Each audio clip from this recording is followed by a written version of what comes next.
Doctor साहब ये deep infection क्या हो? तो उसमें क्या होता है कि वो स्वेलिंग जो है वो हमारे जो एयर वेज हैं जिसे हम सांस लेते हैं उसको कंप्रेस करते हैं, जिसकी वजह से पेशेंट को ब्रीदिंग में इशू होती है और वो मर सकता है। ड्राई सॉकेट क्या चीज़ है? जब हम एक वूंड को क्लोज करते हैं वहाँ पर ब्लड जमा हो जाता है और ब्लड क्लॉट बना देता है और वहाँ पे हीलिंग प्रोसेस स्टार्ट हो जाता है। ये भी सुना गया है कि अगर इसको निकलवा देना चाहिए, क्या आप एडवाइस करेंगे कि इसको नहीं निकलवाना चाहिए कि इसको रखना चाहिए? तो उस केसेस में अगर वो हमारे पास आता है और वो कहते हैं कि इसको निकाल दे, तो हम उसको यही कहेंगे कि आप इसको मत निकलवाएं। जो फंसी हुई दाढ़ होती है इसके कोई मुख्तलिफ एंगल्स भी होते हैं?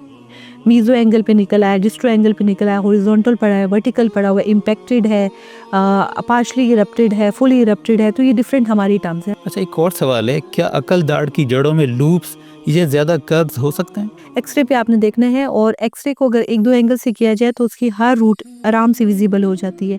हर केस में सीबीसीटी कराना ज़रूरी बिल्कुल भी नहीं है। अच्छा, ऊपरी और निचली अकल दाढ़ की सर्जरी में कौन सी ज़्यादा खतरनाक है? और सबसे मुश्किल सर्जरी है जो एक दांत वर्टिकल इम्पैक्शन में पड़ा होता है, सीधा निकला होता है लेकिन इम्पैक्टेड होता है। अच्छा, एक और सवाल है, ज़्यादातर डॉक्टर जो हैं वो विजडम टूथ में आरसीटी को क्यों अवॉइड करते हैं? अब पेशेंट ये भी चाह रहा होता है कि इसमें आरसीटी परफॉर्म कर दी जाए।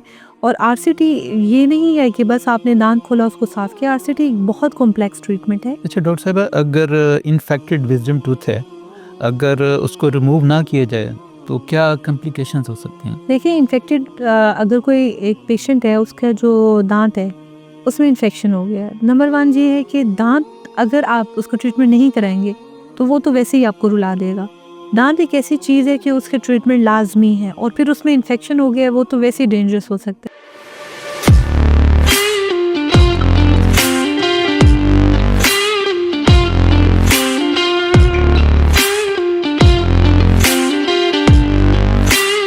अस्सलाम वालेकुम नाजरीन, उम्मीद है आप सब खैरियत से होंगे। एक बार फिर आपको पॉडकास्ट के अंदर खुशामदीद कहते हैं। आज हमारे साथ मौजूद हैं डेंटल सर्जन डॉक्टर किरण हसीब साहिबा, जो किसी तारुफ की मोहताज नहीं। अस्सलाम वालेकुम डॉक्टर साहिबा। वालेकुम अस्सलाम। कैसे हैं आप? खैरियत से? अल्हम्दुलिल्लाह मैं खैरियत से हूँ। डॉक्टर साहिबा, आज का जो हमारा टॉपिक है वो विजडम टूथ के बारे में है, तो नाजरीन को बताइएगा कि ये क्या होता है, इसके ऊपर कुछ रोशनी डालिएगा प्लीज़। देखिए, जो विजडम टूथ होता है ना, इसे कहते हैं अकल दाढ़। मतलब कि जब एक इंसान के पास जो है विजडम होता है, मतलब वो समझदार होता है, उसको हर चीज़ की नो हाउ होती है, तो उस एज में जो दांत निकलता है उसे कहते हैं विजडम टूथ। मतलब कि बहुत सारे लोग ये समझते हैं कि शायद विजडम टूथ निकला है और अगर इसको एक्सट्रैक्ट कर दिया जाए तो साथ में इसकी विजडम भी चली जाती है। ऐसा नहीं होता। एक्चुअली में विजडम टूथ का मतलब ये है कि इसकी जो एज है, जिस एज में ये आ रहा है, 18 से 22 साल की उम्र में ही आता है, तो उस एज में जो बच्चे होते हैं वो उनको हर चीज़ की समझ बूझ होती है, दे आर यंग। तो इसलिए कहते हैं कि अब इस बच्चे में विजडम है, इसलिए ये दांत आया है, इसलिए इसे विजडम टूथ कहते हैं।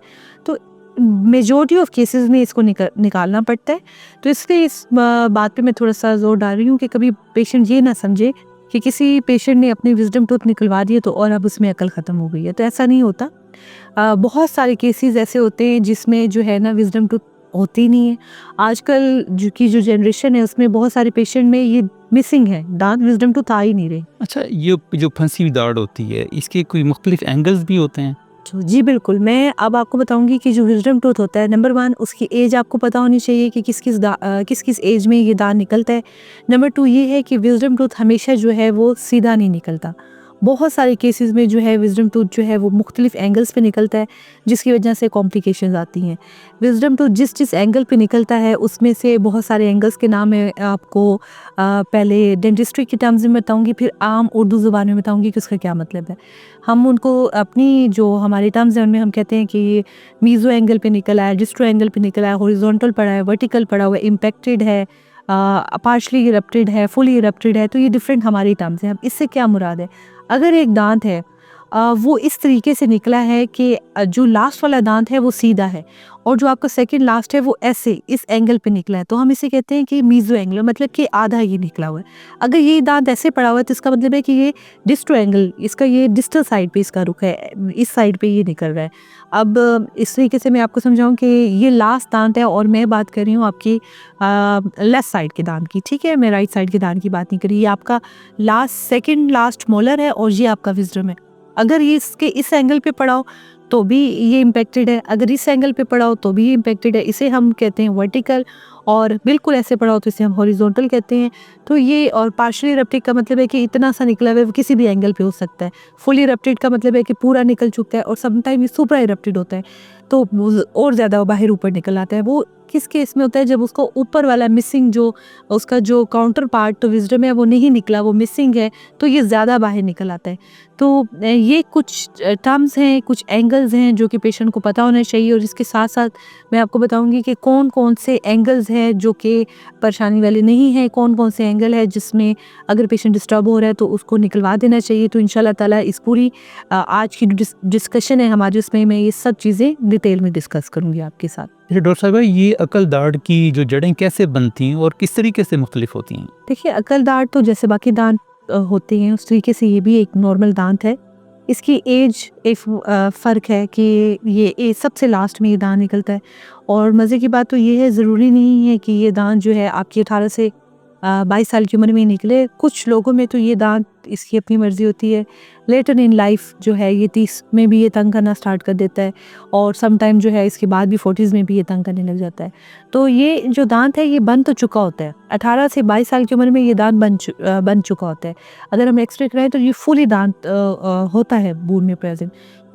जो पेशेंट होते हैं जिनकी जॉ में इतनी जगह होती है कि ये आराम से निकला है, वहाँ पे ये आराम से निकल आता है। लेकिन अगर कुछ पेशेंट का दांत जॉ बहुत छोटा है, उसमें इसके निकलने की जगह नहीं है, तो ये बीच में हड्डी में रहता है।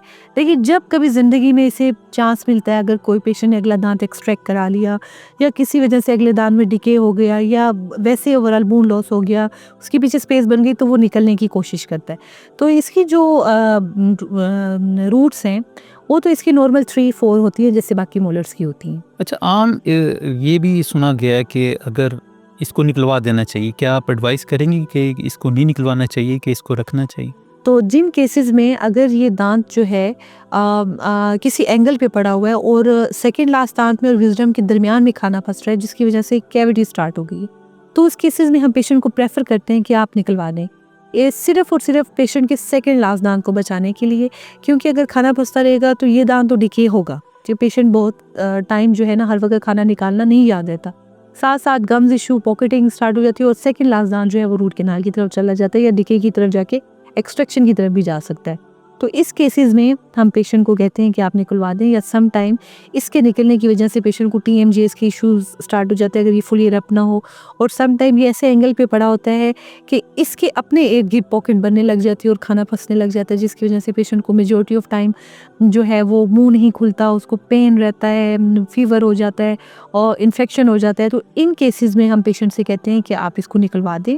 लेकिन अगर एक पेशेंट हमारे पास ऐसा आया है जिसमें उसके सारे जो है मोलर्स निकल चुके हैं, लेकिन एक हमारे पास लास्ट विजडम रह गया है, तो उस केस में अगर इसमें कीड़ा भी लगा हो तो हम इस दांत को बचाते हैं, क्योंकि हम इस दांत के थ्रू पेशेंट को ब्रिज दे सकते हैं, पेशेंट को रेस्टोरेशन दे सकते हैं, उसकी जो मिसिंग दांत है उस पर हम उनको कोई ना कोई रिप्लेसमेंट दे सकते हैं, जिससे पेशेंट खाना पीना खा सकता है। तो हर पेशेंट की अपनी हम केस सिलेक्शन करते हैं, पेशेंट टू पेशेंट ये वेरी करता है। अकल दाढ़ और आसाब, नर्व्स जिसको कहते हैं, इसका क्या ताल्लुक है आपस? ये बहुत ही इम्पोर्टेंट है। जब विजडम टूथ आपका निकल रहा होता है, ठीक है, तो विजडम टूथ के पास ही एक सबसे जो हमारी इम्पोर्टेंट नर्व है, ठीक है, नीचे वाले जो हमारे तमाम जुबान को और दांतों को और होंठ को सप्लाई कर रही होती है, उस नर्व की लोकेशन का जाना बहुत ज़रूरी है। तो जो अकल दाढ़ है उसको हर केसेस में हम एक्सट्रैक्ट नहीं कर सकते। कुछ केसेस ऐसे होते हैं जिसमें अगर पेशेंट को पेन हो या फिर किसी एंगल पे निकली हो, तो हम उसकी डिफरेंट प्रोसीजर परफॉर्म करते हैं, जिसमें हम सिर्फ पेशेंट का पेन भी रिलीफ करते हैं और पेशेंट को फ्यूचर में होने वाली कॉम्प्लिकेशन से भी बचा देते हैं। लाइक जो नर्व है, अगर तो वो आपकी दांत से बहुत दूर है तो फिर तो आप फ़ौरन उस दांत को निकाल दें, कोई इशू नहीं है। जिस एंगल पे भी पड़ा हुआ है आप सर्जरी करें और इसे निकाल दें। लेकिन ये डिपेंड करता है कि वो नर्व जो है वो दांत के, अगर वो उस दांत की रूट्स को इन्वॉल्व कर रही है, उसकी किसी न किसी रूट के इर्द गिर्द लूप बनी हुई है, या उसकी दोनों रूटों के दरमियान से जा रही है, या उसकी एक जड़ जो है उसकी रूट के साथ अटैच है, तो इस किसी केस में भी हम उस दांत को पूरा नहीं निकालते। उस केस में हम क्या करते हैं कि उसकी सिर्फ क्राउन को या आधे पार्ट को निकाल के हाफ पार्ट को अंदर छोड़ देते हैं। इसके दो फायदे होते हैं। एक तो ये होता है कि पेशेंट को रिलीफ भी मिल जाता है, और जो पार्ट हम अंदर छोड़ देते हैं वो बेनिफिट होता है पेशेंट के लिए कि उसकी नर्व को डैमेज नहीं होता।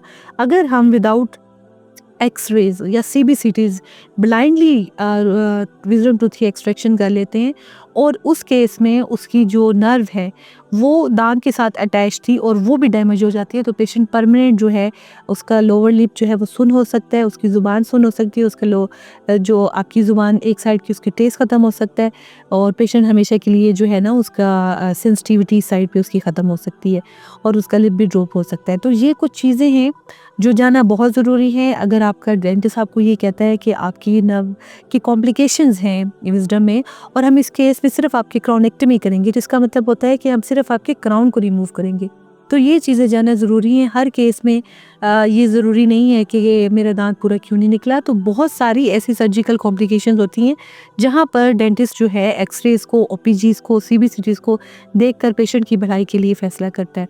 तो ये कुछ चीज़ें हैं, ये सबसे इम्पोर्टेंट है इस टॉपिक में, जो कि पेशेंट को पता होनी चाहिए। अच्छा, यहाँ पे एक और सवाल पैदा होता है कि किन अकल दाढ़ों में जो है वो सर्जिकल एक्सट्रैक्शन की ज़रूरत होती है?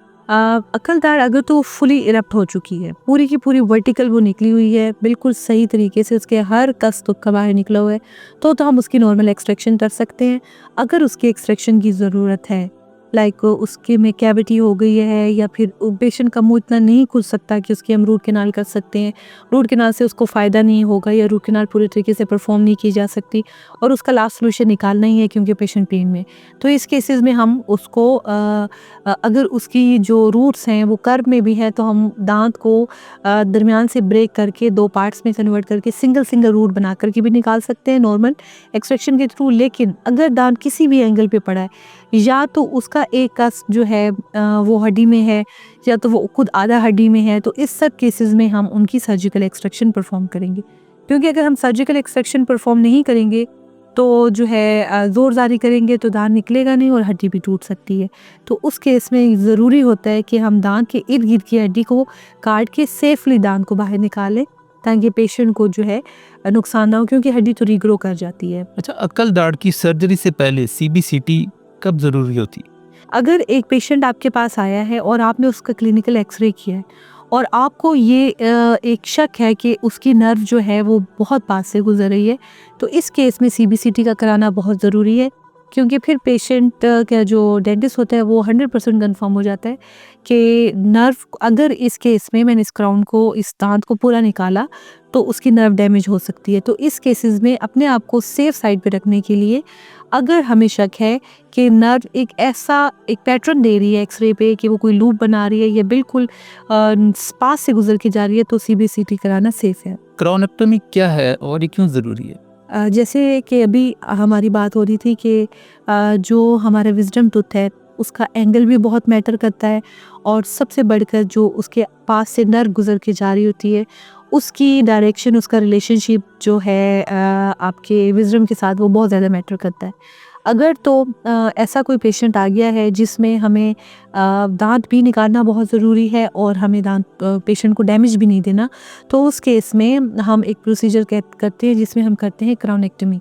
तो हम मेजॉरिटी ऑफ क्राउन भी रिमूव कर देते हैं और कुछ पार्ट ऑफ रूट भी हम इसमें रिमूव कर देते हैं और बिल्कुल स्मॉल सा हम पार्ट जो है रूट्स का वो हम बीच में छोड़ देते हैं और सॉकेट को क्लोज कर देते हैं, तो इसको हम कहते हैं क्राउनेक्टमी। ड्राई सॉकेट क्या चीज़ है? एक पेशेंट हमारे पास आया है और उसने जो है अपनी सर्जिकल एक्सट्रैक्शन कराई है, ठीक है, और सर्जिकल एक्सट्रैक्शन के बाद क्या हुआ कि या तो स्टिच सही से नहीं लगाया गया, वूंड को सही से क्लोज नहीं किया गया, या किसी भी वजह से, इन्फेक्शन की वजह से या पेशेंट की हेल्थ की वजह से जब हम एक वूंड को क्लोज करते हैं वहाँ पर ब्लड जमा हो जाता है और ब्लड क्लॉट बना देता है और वहाँ पे हीलिंग प्रोसेस स्टार्ट हो जाता है।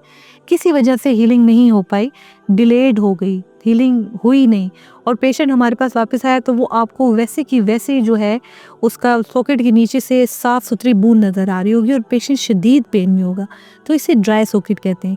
इस केस में हम क्या करते हैं कि जब पेशेंट आता है तो फिर हम लोग जो है, सबसे पहले तो बहुत ज़रूरी है कि उसी टाइम जब पेशेंट की सर्जरी हो प्रोसीजर इस तरीके से किया जाए, आप अच्छी बर यूज़ करें, अच्छी मोटर यूज़ करें, पानी के साथ यूज़ करें और सर्जरी को कम से कम करें और फिर अच्छी स्टिच लगाएं ताकि अच्छा सा जो है ब्लड क्लॉट बन के हीलिंग स्टार्ट हो जाए।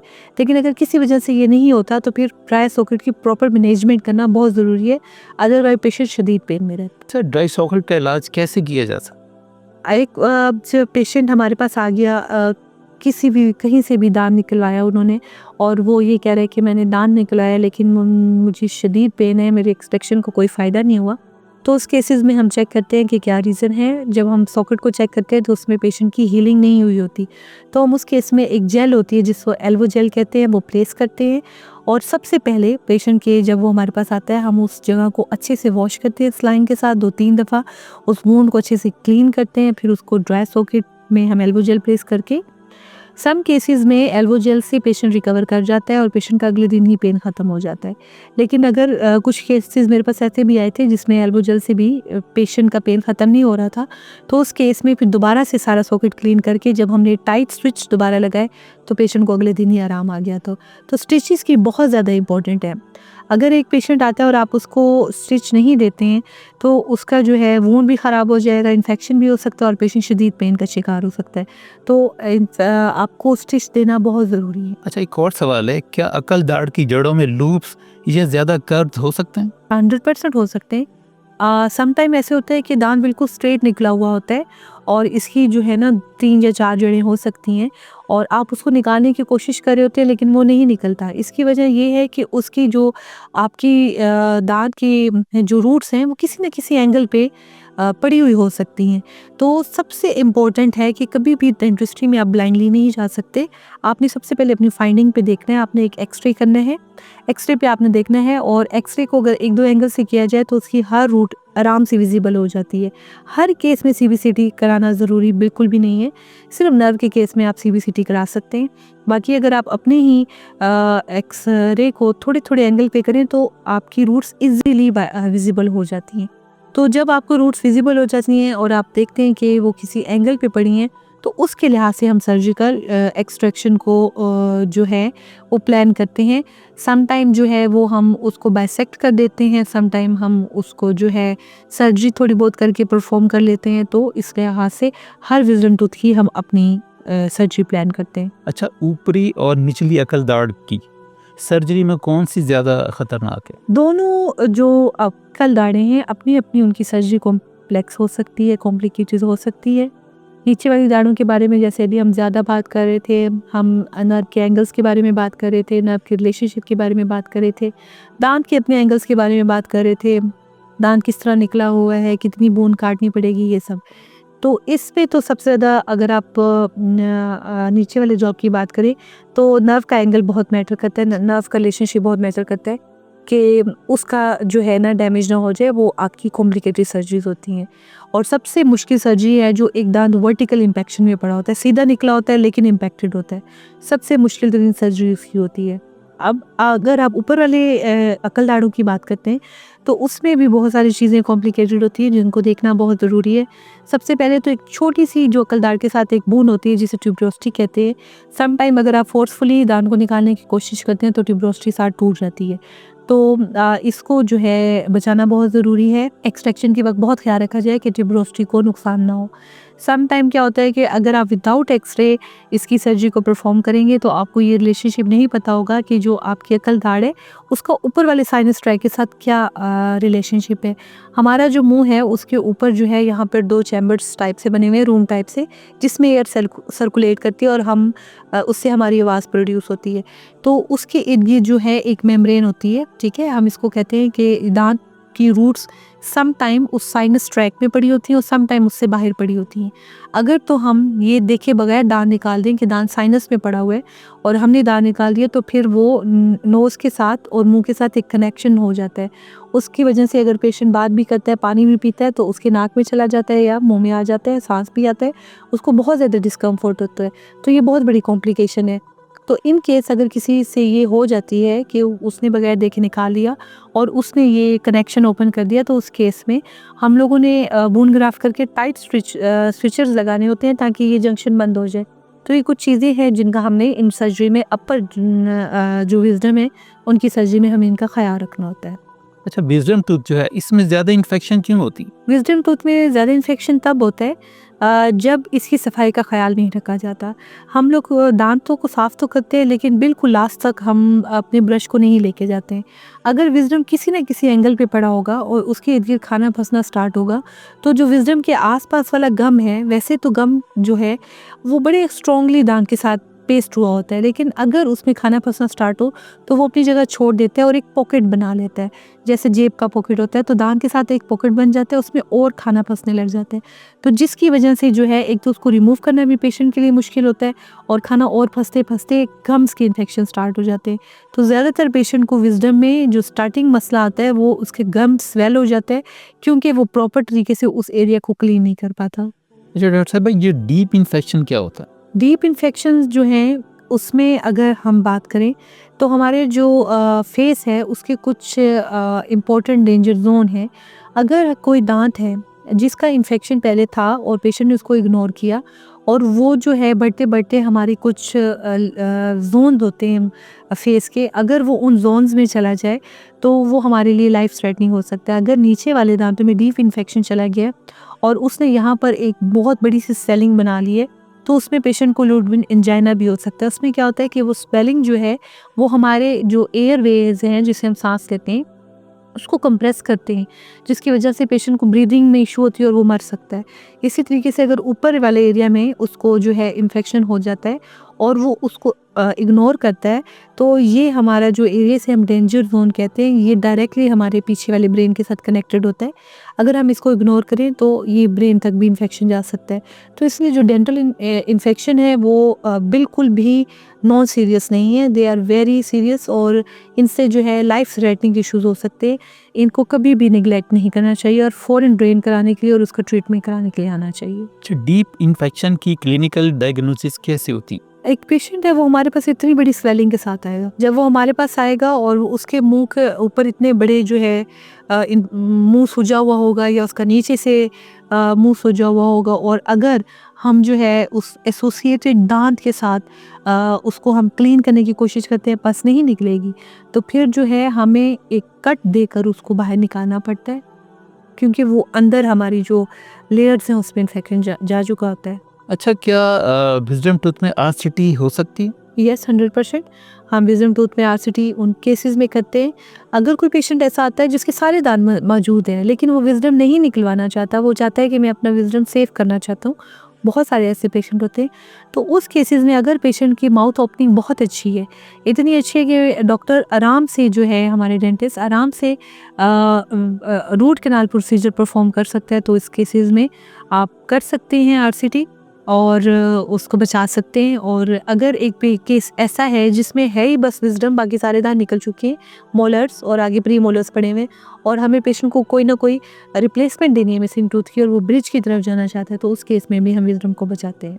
अच्छा, एक और सवाल है, ज़्यादातर डॉक्टर जो हैं वो विजडम टूथ में आरसीटी को क्यों अवॉइड करते हैं? विजडम टूथ में आरसीटी को इसलिए अवॉइड करते हैं क्योंकि इसमें पेशेंट की कोऑपरेशन बहुत मैटर करती है। अब पेशेंट ये भी चाह रहा होता है कि इसमें आरसीटी परफॉर्म कर दी जाए और आरसीटी ये नहीं है कि बस आपने दांत खोला उसको साफ़ किया। आरसीटी एक बहुत कॉम्प्लेक्स ट्रीटमेंट है।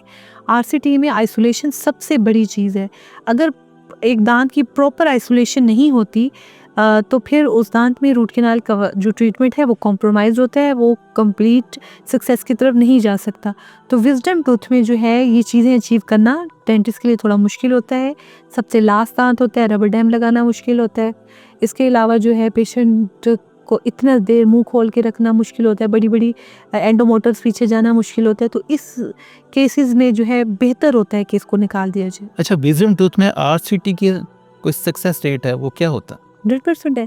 अगर आप पेशेंट जो है, वैसे भी आरसीटी का जो है सक्सेस रेट जो है 90% है, तो विजडम टूथ में भी अगर तमाम प्रोटोकॉल्स को फॉलो करके इसको हम आरसीटी करें तो इसमें भी इसका अच्छा सक्सेस रेट है। जो डीप इन्फेक्शन है क्या वो आरसीटी से वो हो जाती है, कवर हो जाती है? डीप इन्फेक्शन जो है सर सम टाइम इस तरीके से होता है कि जब हम आरसीटी को परफॉर्म करते हैं तो उसके साथ साथ हमें जो है इन्फेक्शन को ड्रेन करना भी बहुत ज़रूरी होता है।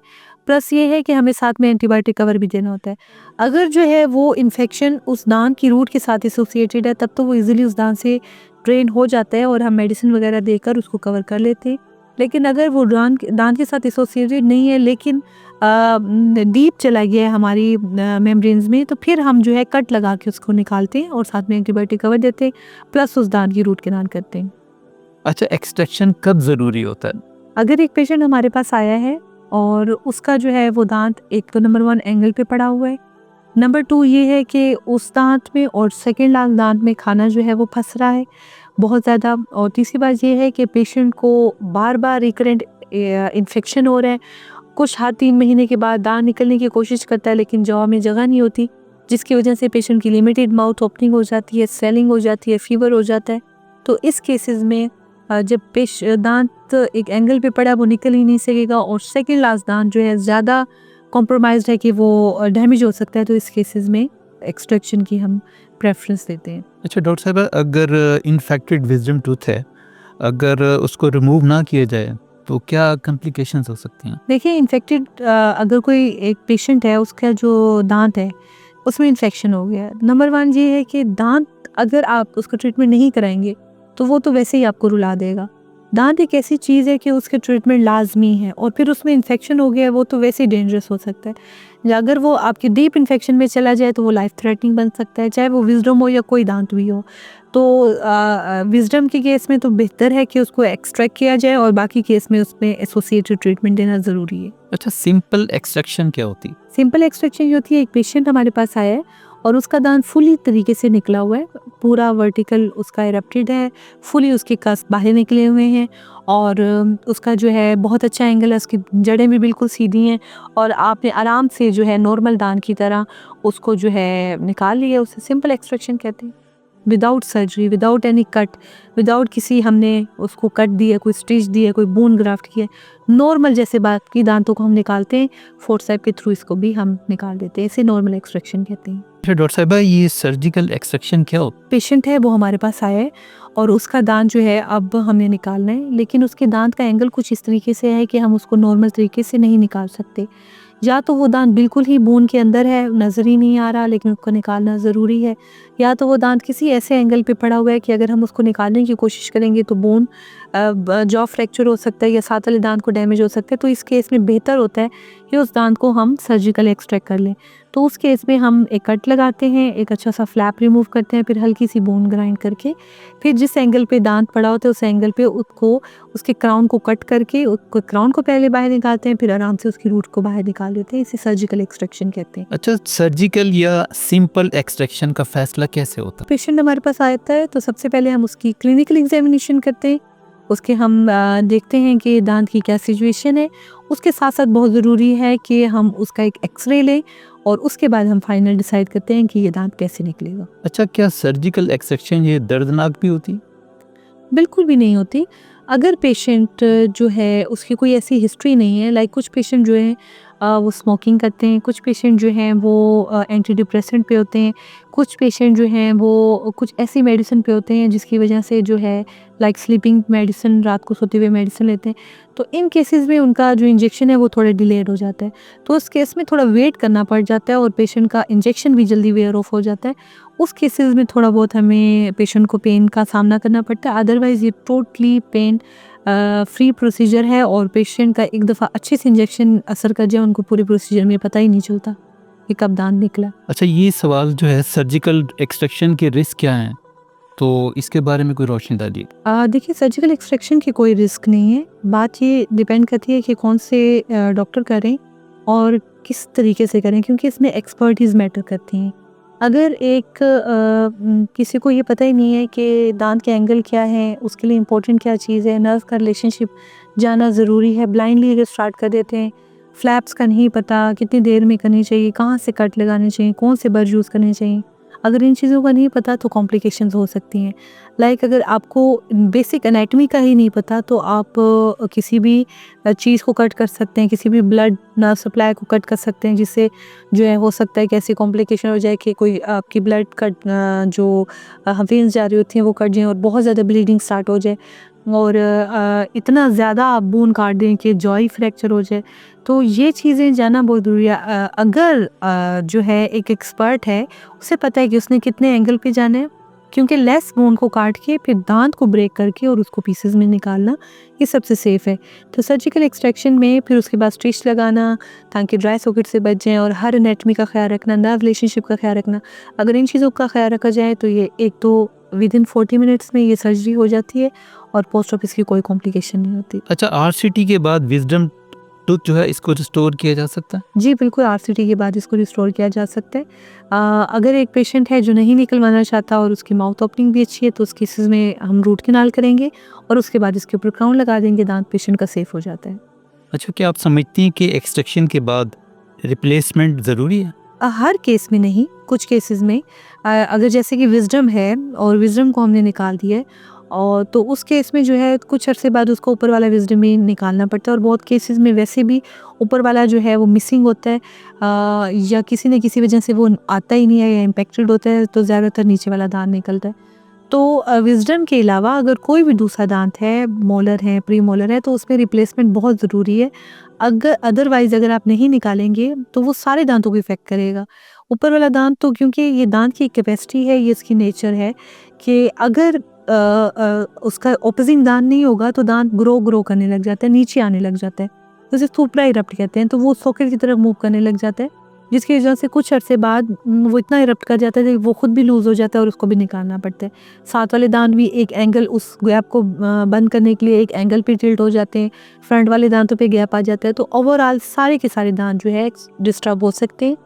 तो अगर अंदर वाला कोई भी दांत जो है वो निकलता है तो उसमें इम्प्लांट या ब्रिज वगैरह की रिप्लेसमेंट या पार्शियल डेंचर की रिप्लेसमेंट आप ले सकते हैं, जो कि ज़रूरी भी है। लेकिन ये रिप्लेसमेंट कब ज़रूरी होती है, इसका थोड़ा बताइए। डिपेंड करता है, अगर तो एक पेशेंट है उसके दांत वो जब निकालने के लिए आया है और वो चाहता है कि उसको फ़ौरन ही इसकी रिप्लेसमेंट दी जाए और उस दांत में कोई इन्फेक्शन वगैरह नहीं है, तो उसी टाइम आप इम्प्लांट करके सॉकेट को अच्छे से क्लीन करके बोन ग्राफ्ट करके आप इम्प्लांट दे सकते हैं पेशेंट को। अगर वो कहता है कि अभी नहीं मैं करवाना चाहता लेकिन फ्यूचर में इम्प्लांट करवाना चाहता हूँ, तो बोन ग्राफ्ट करके आप उस जगह को छोड़ सकते हैं ताकि फ्यूचर में एक अच्छी बोन हो इम्प्लांट के लिए। नंबर 3 ऑप्शन ये है कि वो कहता है कि नहीं मैं इम्प्लांट नहीं लगाना चाहता, मैं ब्रिज की तरफ जाना चाहता हूँ, तो फिर हफ्ता 2 हफ्ता वेट करेंगे ताकि अच्छे से वो जगह हील हो जाए, उसके बाद आप उसको ब्रिज का ऑप्शन दे सकते हैं। और अगर वो पार्शियल डेंचर की तरफ जाना चाहता है तो फिर भी हीलिंग का वेट करके आपको पार्शियल डेंचर दे सकते हैं। नाज़रीन, आज हमने विजडम टूथ के ऊपर एक मुकम्मल आगाही आपको दी है, और डॉक्टर साहब आपका बहुत बहुत शुक्रिया, आपने अपने कीमती वक्त में से नाज़रीन के लिए वक्त निकाला, और मुझे उम्मीद है कि आज बहुत कुछ सीखने के लिए आपको मिला होगा। अपनी दुआओं में याद रखिएगा। अल्लाह हाफ़िज़।